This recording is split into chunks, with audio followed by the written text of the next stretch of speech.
అగ ఏమిటి ఏమిటి ఇందాక నువ్వు అక్కడ చేసిన పని? కోపడకండి, అంత శబ్దం వస్తుందని అనుకోలేదు.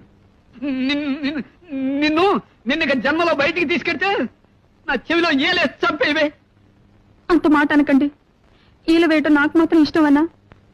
ఏం చేయని చెప్పండి. ఎక్కువ సంతోషం కానీ బాధ కానీ కలిగినప్పుడు వేళ్ళు వాటంతటా అవే దగ్గర అవుతాయి, నోటి దగ్గరికి వెళ్ళిపోతాయి. లోపల నుంచి గాలి వస్తుంది, బయటికి శబ్దం వస్తుంది. ఇవన్నీ నాకు తెలియకుండానే జరిగిపోతాయండి. నా వల్ల కాదే. ఏలేసే పెళ్ళాన్ని ఏలుకోలేను. ఇవాళ రేపు వకీల్ గారిని కలిసి నీకు విడాకులు ఇచ్చేస్తాను. అంటే ఏంటండి? కోర్టు వారు నీకు నాకు ఇక ఏ సంబంధం లేదని కాగితం ఇస్తారు. అది